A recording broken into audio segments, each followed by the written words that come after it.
It is a huge honor and privilege today with to be able to podcast one of my idols, role models, and mentors since day one. I mean, it's Bob Ganley. He's the president and CEO of Ivoclar Vivadent. You've been with Ivoclar for 35 years? For a long time. 35 years. And you know, in all honesty, Bob, when I got out of school in '87, all the fillings were amalgam. And to get out of my school, I had to do 75 amalgams, pull 50 teeth, and there was no requirement for any white stuff. And I got out, and when I think of the cosmetic revolution, I think of you leading the stable, probably 20 to 200 of the most outstanding professionals that you could find from here to Germany to Australia to Canada. And you led that revolution, and now that revolution is kind of over in the fact that, come on, 50% of dentists don't even have amalgam, so it's there. But I look back at that, and it's kind of funny because what I credit you most to is that dentistry was really about mental health, not oral health. Because what I realized is when people look in their mouth and they don't like it, they don't own it, they don't take care of it, they don't brush it, they don't floss it. And when you started taking out amalgams and putting in composites and bleaching their teeth and using a lot of your models, and people started looking at their teeth and liking them, they're standing in front of the kitchen and the bathroom and they're brushing them and they're flossing them and they're not missing their cleanings. And it's kind of like in America, you haven't been bowling in 10 years or you own your own bowling ball. You haven't gone skiing in 10 years or you own your own boat. And you made people own their own bowling ball more than anybody I know. And that's probably why you have $1 billion company. So I want to congratulate you. Thank you very much, Howard. So my first question to you is the obvious. Last Thursday I just went to the dental school graduation for dental school Mesa AT Still. 5,000 kids just got a dental license, and you've been leading the pack for 35 years. What advice would you give 5,000 kids who just walked out of dental school? That's a good question. I'd probably give them a range of advice. Number one is you have a professional responsibility to deliver quality dentistry to your patient. That comes at multiple levels. It comes at technology level, it comes at practice level, that's your hands. It also comes at a communication level. And that means understanding what the patient needs. And that's sometimes not that easy, understanding what they need and what they want. We have said for years that the difference between a patient asking for a specific product or service is mainly one thing, that's knowledge. If they have an awareness or if they have some knowledge, they have the ability then to at least explore options. I think it's part of the dentist's responsibility to activate that and to be some kind of conduit of the services towards the patient, but also the patient needs towards the dentist. If we're in the first step and we want to go to the second step, so right now they walk out of dental school and someday they're going to be on the second floor like you and I are after 30 years and successful. What individual steps up the ladder would you recommend that they do? I tell them to act responsibly, work as hard as they can all the time.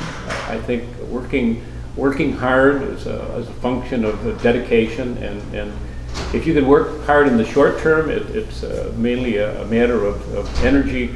If you work hard in the long term, it's a matter of creating energy, meaning it gives you power going forward. Work as hard as you can, be as serious as you can, constantly stay on top of technologies. You said it earlier in our conversation that years ago we were doing amalgams, and then if someone graduated from school learning amalgams and learning, let's say, full cast crown and bridge, full cast gold crown and bridge, and they enter the dental market, that at some point in time after that gets introduced white filling materials, gets introduced non-metal restoratives, fixed and otherwise. And then the question has to be asked by that dentist, how does he or she learn about those materials, learn about the indications, learn about what preparations are necessary, learn about cementation. Where's all that information accessed? Because the dental school starts and stops. And after that, it's the dentist's responsibility to create their own access for information. We talk about access as being a big issue in dentistry today, mainly on the point of view of the patient.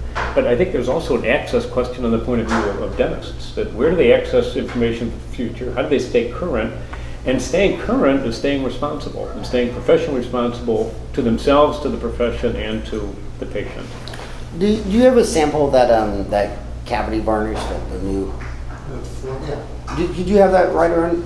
Can you show me that? Can you get that right now? Are you going to seal a quadrant here? Or what No. What you know? One of the things that I am most excited about what you're doing. Believe it or not, the product that I'm most excited about, you probably won't even see it coming. It's your the cavity sealer. What do you? Our floor protector? Yeah.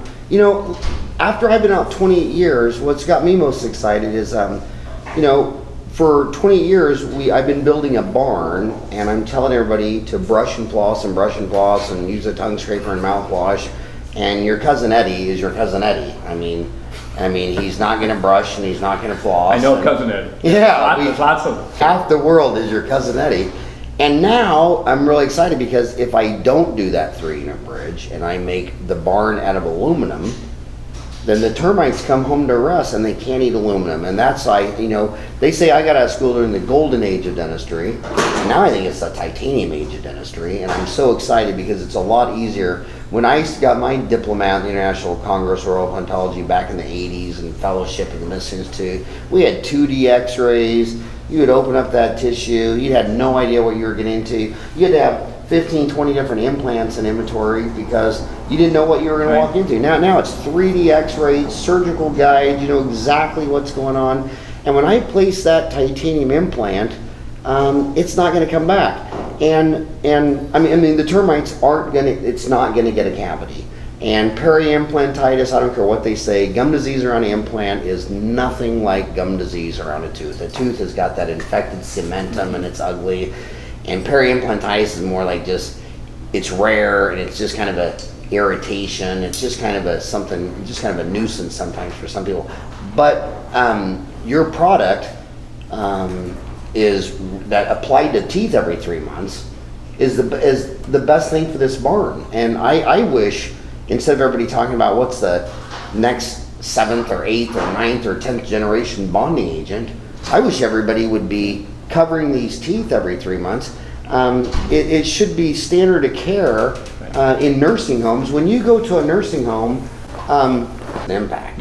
And having people come in every 3 months and having this painted on their teeth, this is how you kill termites in a wooden barn. This is how a fireman fights fire, a policeman fights bad guys, a dentist fights Streptococcus mutans and P. gingivalis, and this is the most exciting. And what I wanted to ask you, is this the first of a lot of bioactive products coming? I mean, because it seems like in the last 20 years when dentists talk, they almost sound like civil engineers. They're always talking about wear rates and bond strengths and megapascals, like they're building a building.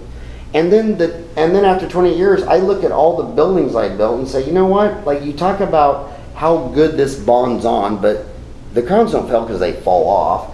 The fillings don't fail because they wear down. Whether you etch enamel and total etch, then that's not how everything I did failed. Everything I did failed because a million bugs came back and ate it because your cousin Eddie won't brush and floss every morning. There's Eddie again. He won't brush and floss. I mean, they're people. Yeah. I mean, 1/4 of American adults smoke a pack a day. So at some point you got to get over and say, well, maybe we should try to make a safer cigarette, or maybe we should try to cure lung cancer, because your cousin Eddie, he's not going to quit smoking. So he's going to come in your door one day, and so now you might be thinking, well, maybe should have made a safer cigarette, or maybe we should have tried to cure lung cancer. And for dentistry, do you think the last 25 years was the cosmetic revolution? Do you think the next 25 years will be more of this to come to fight bugs?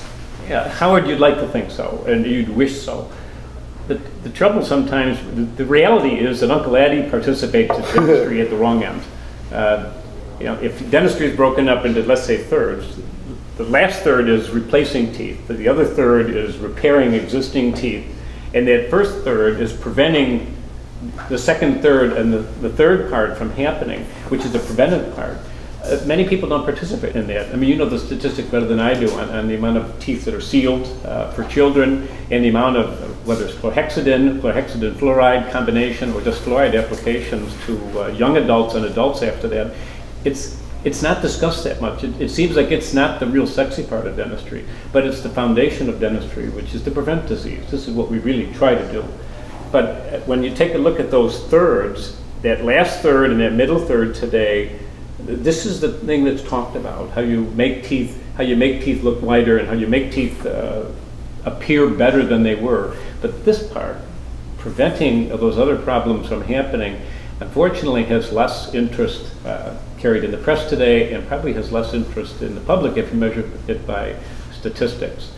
Simple products like this one, and products like this that are made by other good companies, they prevent disease. It has measurable benefits. Yeah, I wish there was more of it to see. I mean, more of it to come. I mean, even 28 years ago, I thought kind of dentures would kind of go away. And I'm really surprised that 28 years later, that the PFM is the one that actually died because of your EMAX, and the dentures just keep trucking along. And in Phoenix, it's two parts. It seems like most of the dentures I do are just doing 2 camps. The United States still gets 1 million immigrants a year. Yeah. And most of my dentures still coming from people who just moved here from like Bosnia, Herzegovina, Central and South America. My 3 uncles, not one of them had 1 tooth when they got out of high school. 3 for 3 had a denture before they got out of high school back in the day.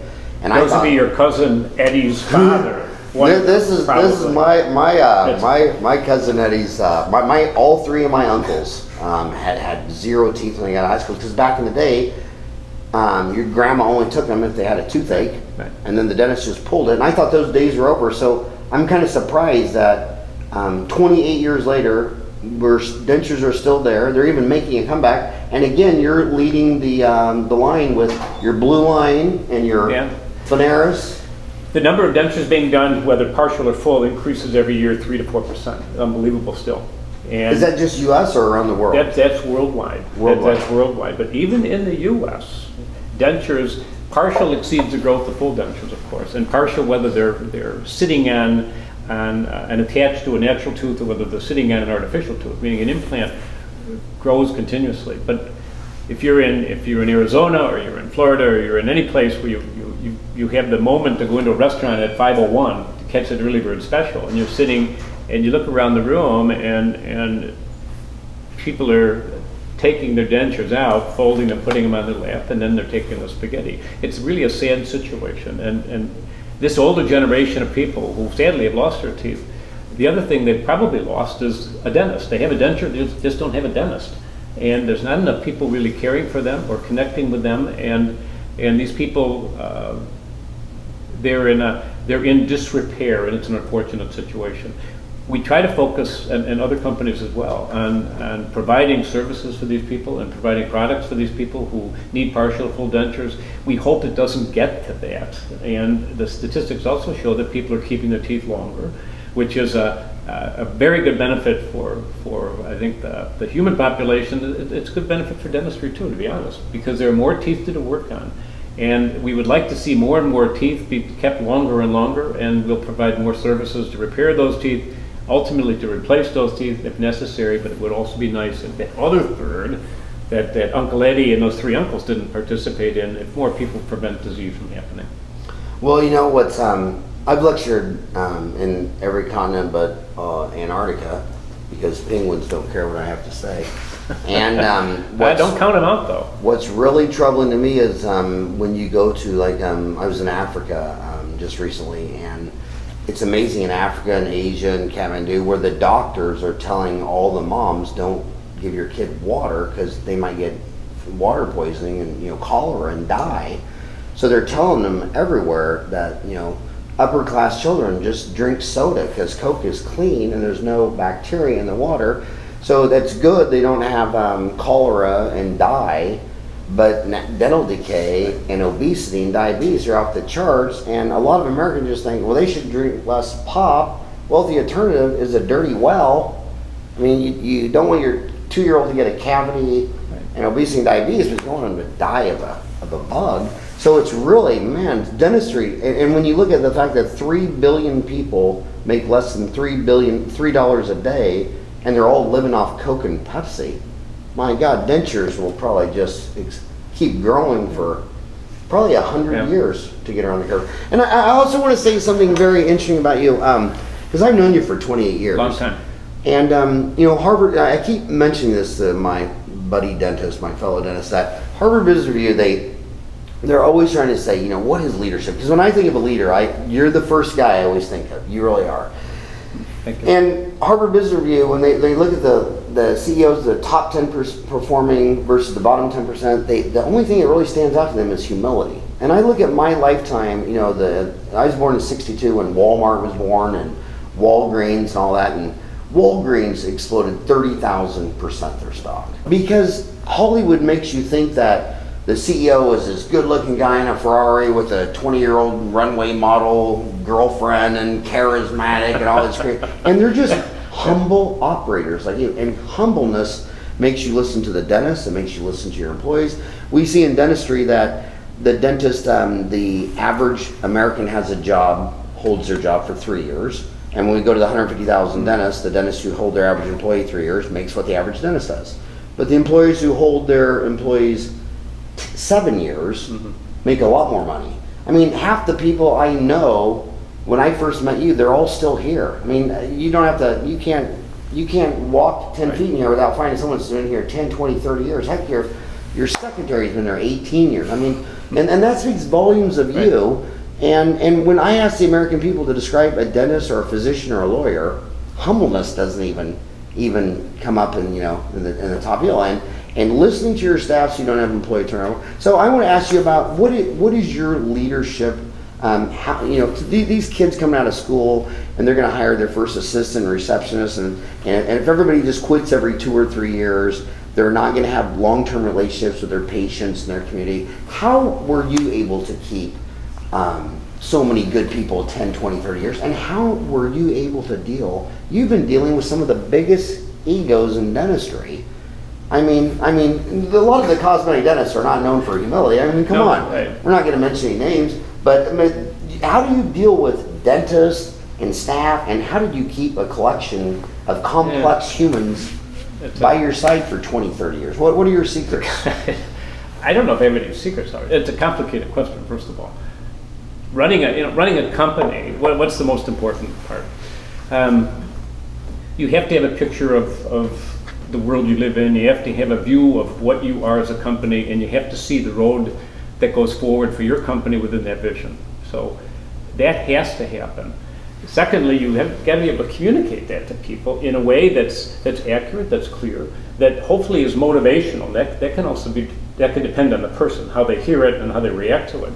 But I think what is most important is how a leader can see his company or her company in the world, very clearly explain where that company is going, and be able to talk to someone who works for you in a way that connects with them, and that they see where you're going, they see where the company is going, and they can see a seat on this tour with this company for them. It's not that easy when you try to, it's not that easy for a very young person, let's say a new employee. It gets more difficult as time goes on, because we always try to make people more talented, more experienced, and better for their next job. We hope it's with us. But if it's not, I think that's also okay, that people grow out of a position. We've been fortunate enough because let's say the velocity that people have been moving in their careers, our company is moving at the same or greater velocity. So we keep creating, we try, more opportunities for the same people and new opportunities for new people, so we can move forward. I think that's probably the best way to describe it. We have a rule. We made this rule years ago, back, not about when I met you, but when the original company was here in the U.S. and we were struggling a little bit at that time. And if someone asked us who we were as a company, any employee, but even the top employees, we would list our products. That's meaningless. And we made a rule then. We stopped advertising and we said we have to be able to communicate who we are in 2 sentences in 10 seconds. 2 sentences in 10 seconds. That's not easy. where did we come up with this? This was about the amount of time and the duration of talking that you had when a doctor walked by your stand and looked up and saw that name and looked down and said, Ivoclar Vivadent, can you tell me about the company? And from that moment, the clock starts and you have 10 seconds to give them a value statement, not longer. And you know when you take longer, they drift off. You know when you hit it, they stay. And that's when we decided that after lots of conversation that we were going to be the leaders of the aesthetic revolution, and we were going to focus on quality aesthetic dentistry for the masses and deliver great products. And that was the message of Ivoclar Vivadent from 1990, let's say when I took over as CEO, until today. We focus on aesthetic dentistry, quality dentistry, and we deliver innovation. And that's where the phrase came, let's say the invitation, if you remember, welcome to the aesthetic revolution. And you mentioned earlier on what's a revolution, there are still revolutions going on, and I think when we first started talking, you used the phrase, the revolution is over, and I sort of squirmed in my seat a little bit. And maybe the revolution, maybe what we call the aesthetic revolution, where we really changed people from amalgam to white filling materials, not everyone, but it goes in the right direction. And we changed them from PFMs, where you put ceramic or you put another material on top of metal, to non-metal options. Emax is only one of them. That revolution hit a peak in the 90s and maybe even through the 2000s. And years and years and years ago, you might remember the name, most people who watch this won't, but Dwayne Allman was asked, what do you do in the revolution? And he said, it's not about revolution, it's about evolution. And we are rapidly evolving today I think as a profession, as an industry supporting the profession, and as a population of Americans or humans around the world, in terms of what we expect out of dentistry, what we expect out of healthcare, and what we expect out of each one of us going forward. That's how I see the evolution, and that's how that message, if you come back to your original question, what motivates an employee, I think if they hear and understand that message, and we actually make that message live in what we do, whether it's in this product or whether it's in this one or these products, we try to make that message live so that every employee can experience it in a positive way and make the decisions for themselves that this is the place I want to be for my future, to provide for myself and my family or not, and they can make that decision. Fortunately for us, we've been able to keep people here a long time. I mean, you'll be talking with George Dasowski here shortly on July 1. He's still alive? Yeah, well, I haven't seen him in 15 minutes, but something, he should be. George, on July 1 of this year, will celebrate 30 years with Ivoclar. Wow. Yeah, well, that speaks volumes of you. Yeah. Well, I mean, yeah, didn't the Italians say, was it the mafia said, the fish rots from the head down, meaning that the corporate culture comes from the head, and capital is Latin for head. I mean, you're the head. This is your corporate culture. Howard, it's a good place to work. There are many good dental companies, and I can tell you from experience, this is a good place to work.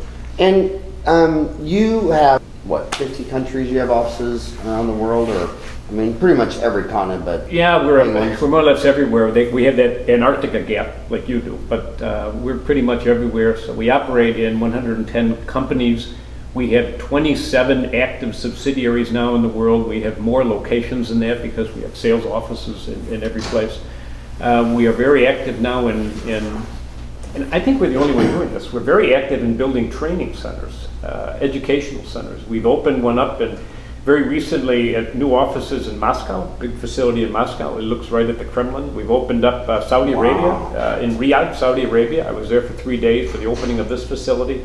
Both facilities with training offices. We've opened up now Istanbul, also with training offices. We put new facilities in Vienna, where we've been doing business for a long time, but we needed more. We need a little bit more penetration to provide more services to people closer. So we opened up a big facility in Vienna, in downtown Vienna. We've opened up new offices now in Madrid. We've had offices, but we've opened up new offices in Madrid. And 3 weeks ago, we opened up a new training center in Germany. We redid our training center. what's a training center? In these places, we train dentists and dental technicians and dental assistants oftentimes and hygienists. We train them in our services, we train them in our technologies, which are among many, but at least we believe are very innovative and leading technologies of the world. We see that as our responsibility. And like we said earlier, when people transfer from amalgam to white filling material, they transfer from condensation to bonding. And they transfer from PFM, they transfer from one type of preparation to all ceramic preparations. It's another preparation. You have to know indications, and that training has to come from someone. And we believe it's our responsibility to provide that. It's one of the reasons I'm sitting here with you, other than to enjoy this, your conversation on your book, but also to pass on, to take this opportunity to tell your client base and your customer base about what we have to offer, and maybe also to show that it's not just Ivoclar Vivadent that does these, there's other companies as well. But there are good sources of quality information still from dental schools today, from teaching institutes, and from responsible manufacturers.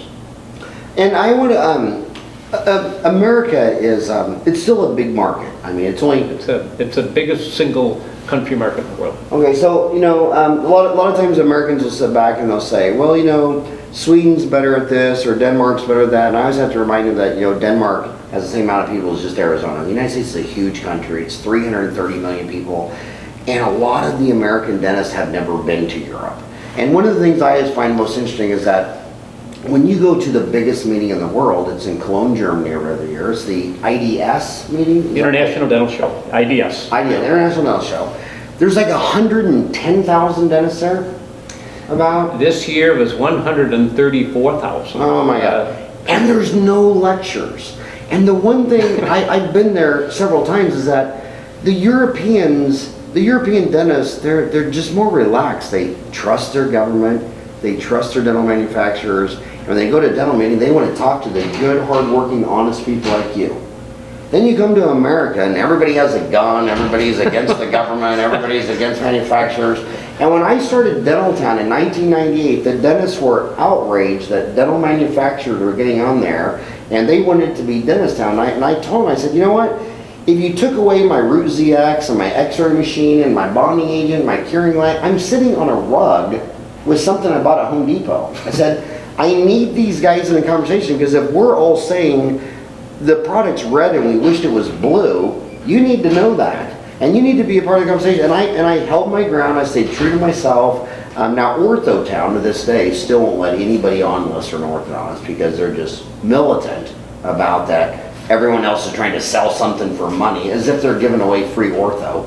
You know what I mean? Dentist said, well, the manufacturer trying to sell something. I'm like, oh, you're a volunteer dentist? Where do you work, at a homeless shelter? I thought you sold $1,000 crowns for 50% profit margin. And I really like the IDS model superior, because in America, and here's where I'm getting at with all this, in America they don't trust the government and the big business, and they join the NRA, who tells you to fear the government when the president has to get elected every 4 years, but the NRA guy doesn't have to get reelected. He's a dictator. And when you go to Europe, the people walk up to you and they talk to you and they trust you, and you have a relationship. And I just think it's a far superior model. And the one thing I want to tell these dentists is that the other thing I've known, so you go to a speaker, and the speaker, in my opinion, is feigning expertise. And he's saying, well, I like this because of this and this because of this. And then I go talk to people who have PhD doctorates in chemical engineering, organic chemistry, that work for companies like yours for 20, 30 years, and they go, I don't even know where to begin. And they'll go to a grease board and try to lay out all this organic chemistry, and the people saying mix this and mix that and do this and do that, they don't even know organic chemistry. So they're feigning expertise. And the one thing that so the other thing I want to tell them is beware of the middleman. I mean, why are you going to a middleman between the dental manufacturer? I mean, when you go to work on a product, how many years? Well, first of all, describe your research team. The research team in Liechtenstein, let's say, that was the home headquarters for R&D. We have nearly 200 people on that 2 floors now of development.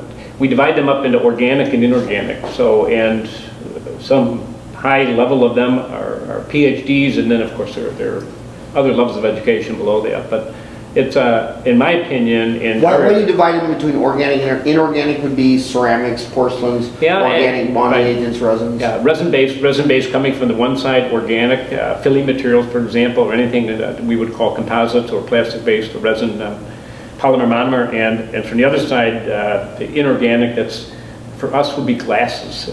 Anything on the glass side, feldspar quartz, and whether it's natural or whether it's synthetic, but it's all from the inorganic side. And how many would you guess are doctors, PhDs? How would I have to What's your guess? PhD stands for? Philosopher, doctor, like a lawyer is a JD, a jurisprudence doctorate.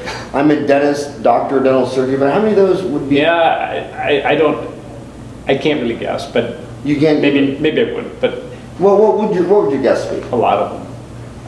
But the team's 200. How many do you think are PhDs?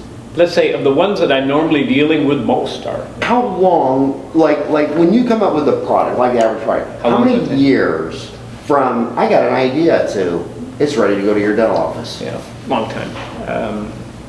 I mean, depending whether it's an adhesive, which is the kind of adhesive product, or whether it's a resin-based application like you have over here.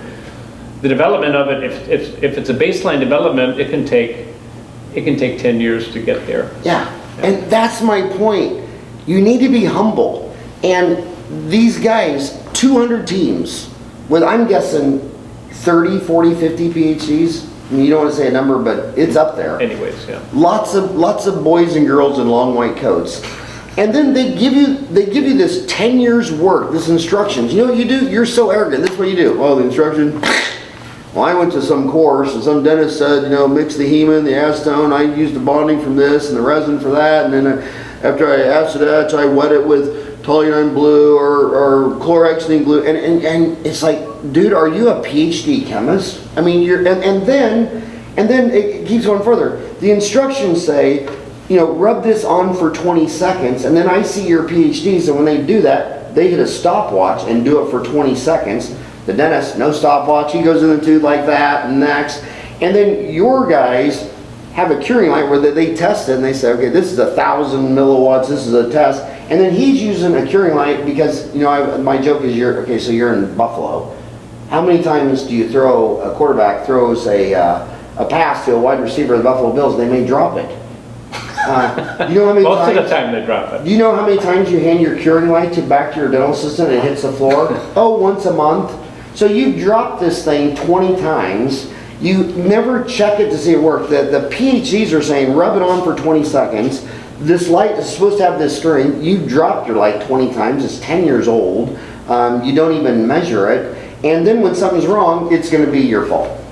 And I just wish, I think I am a very humble guy because I saw my first dental assistant. I've got a dozen girls have been with me 10, 20 years, and I listen to the patients, I listen to the my staff, and I just wish dentists, and again, like the guy who grew Walgreens 30,000%, we don't even know his name. Yeah. I swear to God, if a dentist had that much money, he'd be having a red Ferrari parked on top of the Empire State Building and renamed the building.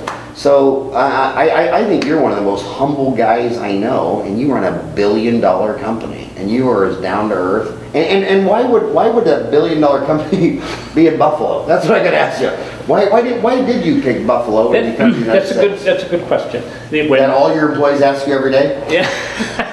Why are we in Fort Lauderdale? Only maybe 3 or 4 months of the year. When Ivoclar Vivadent, which is a Liechtenstein-based company, when they entered the U.S. marketplace, typically European companies entered this way, clinical or technical. They would find partners, and they would give their products to dental laboratories and make dental laboratories distributors for them, either to dentists or to other dental laboratories. Ivoclar came in and actually decided to build its own companies, and at that time, years and years ago, a long time ago, they bought a company named Williams. You mentioned that name earlier, and Williams was a very good marketing and sales organization. Williams was headquartered in Buffalo, New York. And so when they came in and bought the company, it was residing here, so Ivoclar set up operations here. Since that time, Howard, we've had lots of conversations about moving from here. And We have our headquarters in Canada, in Toronto, or the headquarters in the US, and also North America is here in this facility. The fact of the matter is that of the 250 people we have in this building, there's 250 people in the US outside of this building, in the market. Most of them won't go. And we did this survey years ago. They didn't want to go.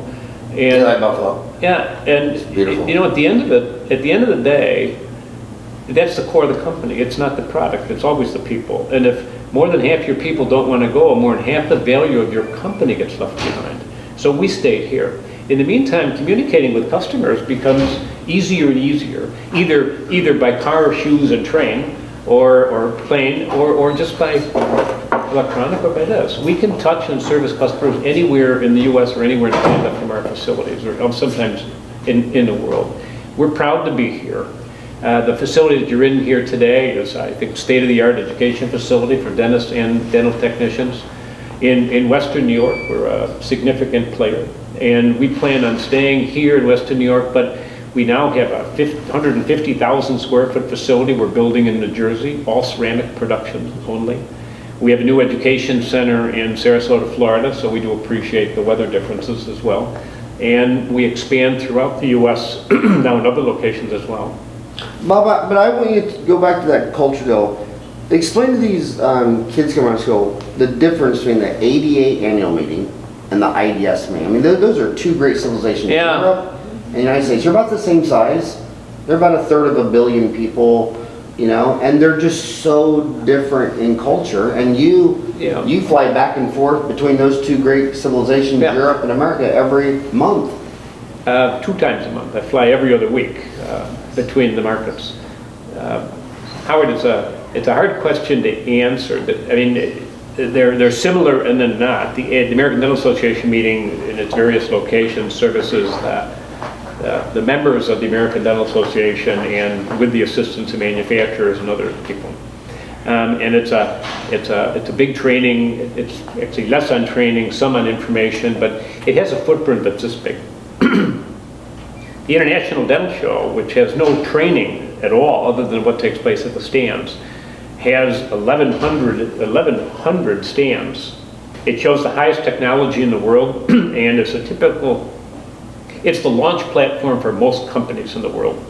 Now, every major company does business in the US, so the ADA is also important to US companies. But any US company based in the US or participating in the US, the International Dental Show, the IDS, is another animal.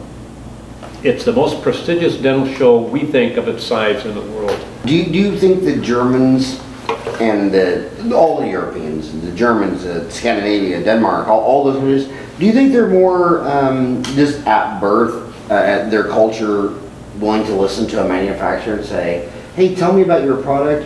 Where more the Americans are like, well, I don't want to listen to you. I want to listen to an intermediate. I'm going to go to a third person between me and your company and listen to what this person says instead of just going to you and asking.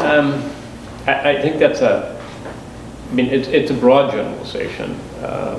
I can make a couple specific statements. I think in Europe, or anyway Central Europe, where we're located, learning is maybe has a different velocity and a different structure. It's very much more listening oriented. I think maybe we here talk more. People still learn at the same rate, I think, but it's a little different. It's like knowing your customer, knowing your patients. They're all different, and in order to teach, you have to understand how people learn. And I think in that marketplace, it could be learned one way. In this marketplace, we learn another way. Another thing that when you and I got into dentistry, it didn't exist really, CADCAM, and now it's huge. And you are the 400-pound gorilla, EMAX. I mean, I see numbers like basically 80% plus of all porcelain crowns are CADCAM. It's pretty much all yours. And so I want to know, here's a big question that's being asked the most on Dental Town. They're just coming out of school with $250,000 in debt. And they're saying to get into CAD-CAM, I need to spend another $150,000 on a CAD-CAM. And you go from 2D X-ray to 3D X-ray so I can make surgical guides and place titanium. That thing's $150,000. So my question to you is, if you and I are both grandparents now, So if your granddaughter was just walking out of dental school and she said, Grandpa, I'm 250 down. Do I double down and go 250 more just to pick up a 3D x-ray and a CADCAM? I mean, is digital dentistry that important? How would you answer that? I think digital dentistry, specifically you referenced the CAD/CAM part, which is data access, data design, and then those designs translate to operations and they send to a machine to make something, let's say. That's the CAM part of it. I believe in it. I believe in it as in a certain segment of the indications for a dentist. I think chairside delivery, which means the milling of the complete system, I think it's a very good system. And I think it provides a great service to the patient, and I think it provides a very good income source to the dentist. All that being said, you still have to be able to afford it. And the entry costs are high today. I think the entry costs will go down over time on the machine. But I think what young dentists face today is it's a new reality from what it was before. They exit school with huge debt. And if you compare it to medical years ago, what consolidated medicine, there are many factors in it, but what consolidated medicine was technology.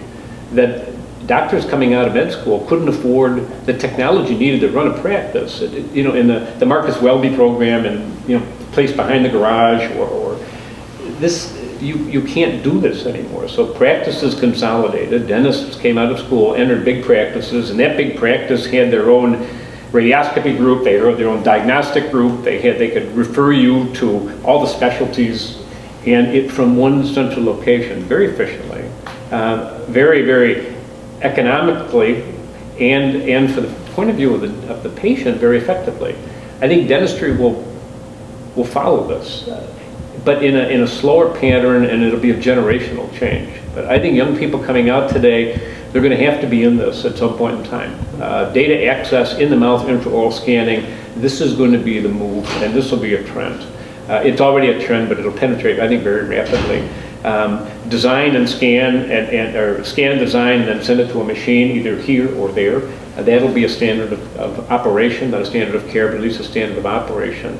And those dentists who decide not to get into that because of pure economics, because they can't, and they decide to set up a practice, you know, they'll still do okay, and they'll still have some kind of radius of touch within a region. They'll get their patients. But the more and more patients learn about other options from television, or from online, or from seeing a magazine, or by a friend who just went to someone else, and they did a scan this way, they're going to have to move in this direction. I think that's the power of technology, is the power to attract patients, and it'll attract dentists. So I think this is going to happen. It's a challenge for young dentists today. So you're saying that a lot of physicians consolidated because to have an MRI machine and a CAT scan and all these things, it only made sense group practice. So to have a CAD/CAM and a CBCT group practice in the future. But the older dentists are out there, and they're going to say to you, Bob, they're going to say, well, when I got out of school in '87, Orthodontic Centers of America was on the only one on the New York Stock Exchange, $1 billion corporation. There was a dozen on NASDAQ, then they all disappeared, and then nothing for 10 years, they're back. So are they different than the first round, or are these Heartland Dentals and the big, are these big chains, are they different? I mean, what's different about them today than the Heartland, the Orthodontic Centers of America, the dozen on NASDAQ? So corporate dentistry, so I guess the question is, it was here, they all disappeared, they're back. Are they back for good? Or do you think they'll disappear again? No, I don't think they'll disappear. I mean, there's always winners and losers in any kind of competition. And sometimes people jump into a program ill-prepared. They optimize expectations, but they minimize the input they put into development. And you'll see, I mean, this is just the natural economics. Some will fall off, but some will continue. There are very good success stories today about practices who develop this way, and they attract good dentists, either from existing practices or dentists from school. And they train them. We participate in some of that training. And they offer the best technology as they can afford it. So I think there's going to be survivors, and it'll be a trend. The fact is, I think that that Dr. Ganley, who's been practicing for 40 years and has got a good successful practice somewhere and doesn't do intraoral scanning, and if he has to, he sends things out to specialists. These are very good dentists. I mean, I go to one of those dentists, and I'm very confident in the work that he does and what his team does. It's still good dentistry, and it'll remain good dentistry, but the new technology just offers more, and it'll become more attractive. That dentist at that point in time, he won't lose me as a patient. I mean, I can go back here and have what I want done if I really want to, but he won't lose me as a patient at my age and at his age. But he probably won't get that one. That person's going to go to a more high-tech practice because they heard from another friend who came out of school or just graduated, or they met him at a mixer in town for 30-year-olds, that this dentist has got that kind of practice, and this is where you should go. It's quality, it's high-tech, and it's tomorrow's dentistry today. These kind of lines that for Americans, this attracts them, and this pushes them in that direction. So was that the same, is that going to be your same answer? When I got out of school, there were 14,000 dental labs. And a lot of the numbers I'm reading now, that's been cut in half to 7,000. Yeah. Was that because they couldn't afford to do fancy new EMAX and more expensive, more technology? Or was that a lot of people blame low cost in Chinese labs? Do you think it was more technology got more expensive or labor got cheaper in Asia? Yeah, that's a good question. There's lots of the answers to that. It all boils down to how you run a business and the responsibility of leadership, I believe. The statistics show, when you use the numbers, there were 14,000 and now there's 7,000. I can't name, if I subtracted the two, I have difficulty reconciling between, where would 7,000 go? Give me the names of 5,000 of them. Many of these labs are marginal. Many of these labs are one generation labs, and it was decided by the owner that he or she would not hand it to the son, and it was not marketable, so the children went and became dentists maybe, but the children went and did something else professionally, and that family who was serviced by that dental laboratory with the father and mother as the owner or co-partners, let's say, this just ends. And I think we see a lot of that. It's sort of a generational exploration of parts of the strata of the dental laboratory market. At the end of it, Howard, it's proven that the best labs will survive. The best labs meaning they have the knowledge, they have the technology, they can communicate solutions to patients and dentists. And if a dentist has an issue, that laboratory can be his or her partner.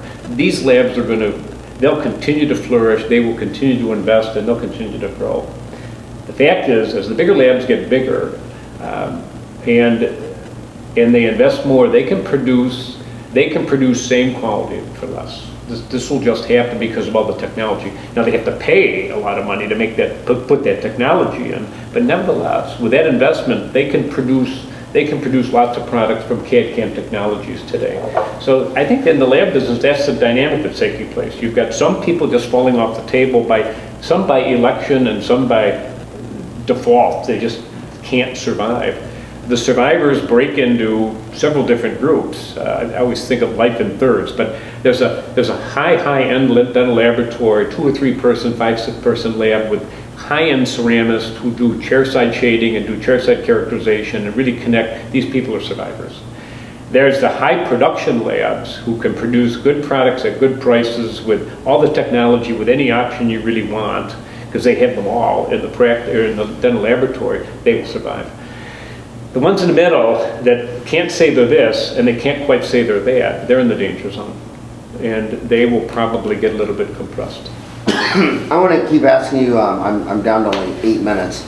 I want to keep. I've bumped into you in at least 5 countries. I'm thinking in my head. I've run into you.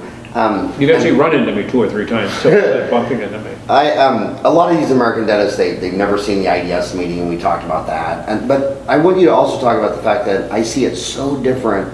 In America, the dental schools, the only other thing they really do is the hygiene schools, and they do an excellent job of that. But the lab schools they don't really have that.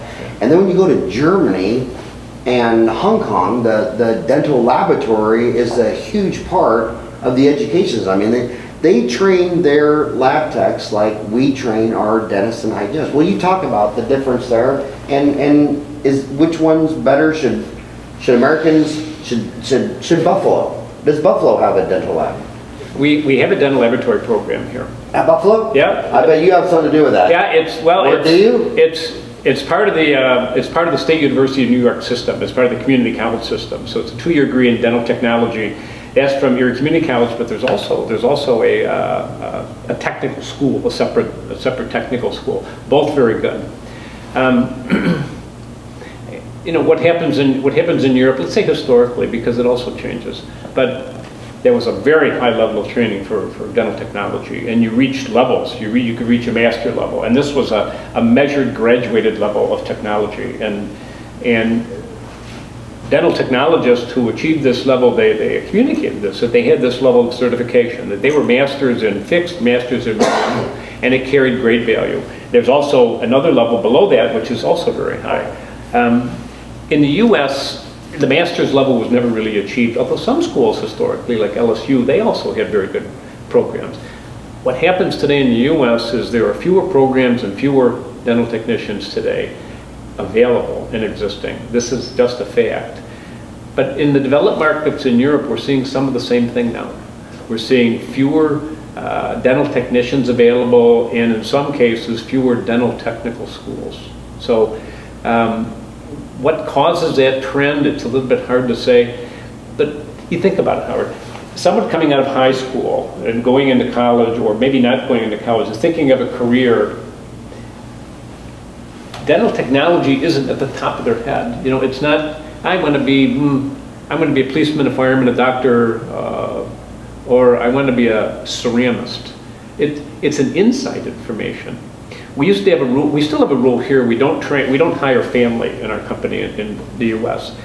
We had to change the rule because we had so many people that were within families who were trained in dental technology or dental hygiene even, because they knew our business and they had been in here before, and we inadvertently created kind of career expectations from family.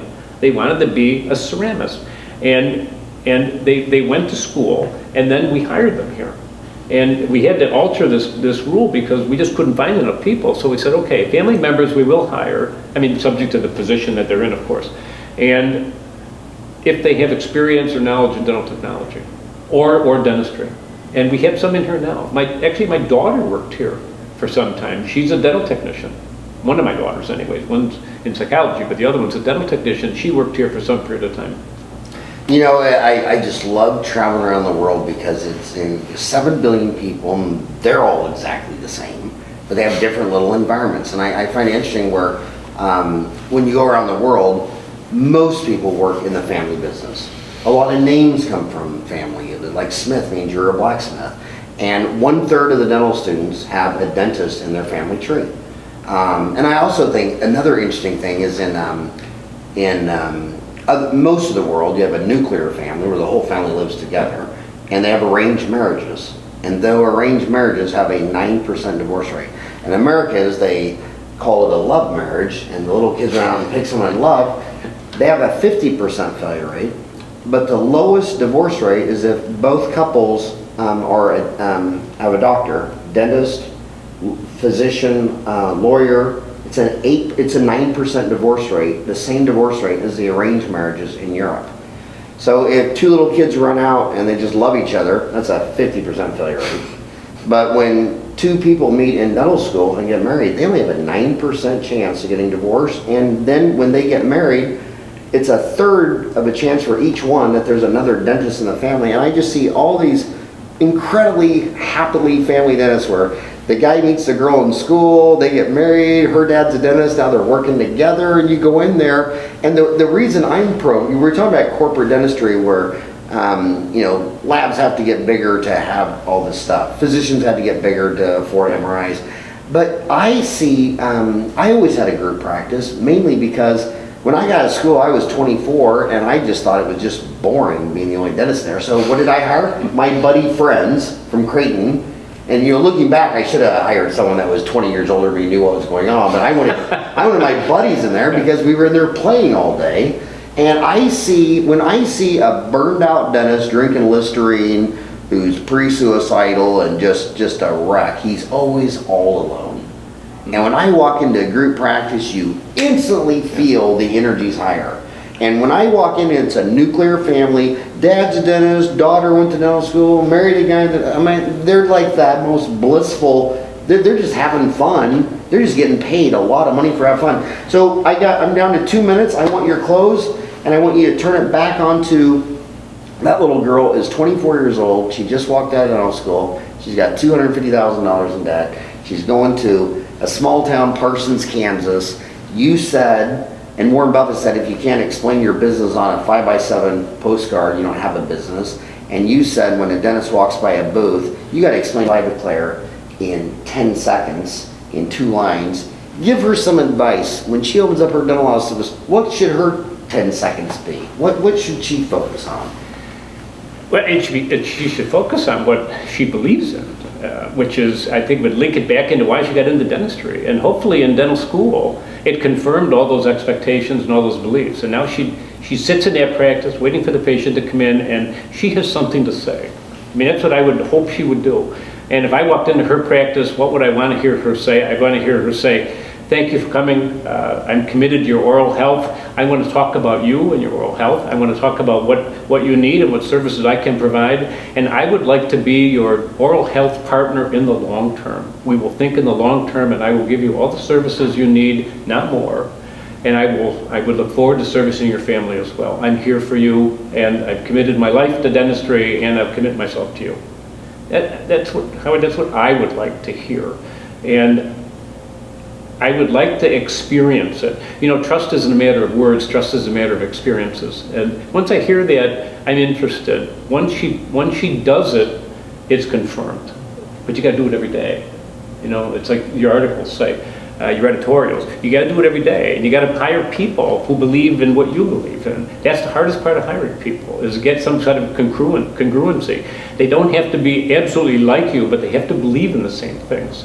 And in a practice, it's important. In a company, it's important. And I think in life, it's important to get this done. That's what I would tell her. I mean, not that she has to listen to me, smarter people than I am, but from a patient point of view, and I'm a pretty good patient, that's what I would expect. Well, he's a humble man. That's what I keep saying. I mean, the guy runs a $1 billion company for 35 years, and he says, why listen to him?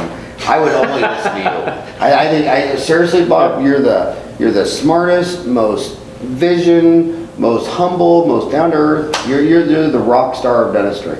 And thank you very much. Of your time. Thank you very, very much. It's a pleasure, and I'm looking forward to reading your book. Oh, thank you. Thank you very much.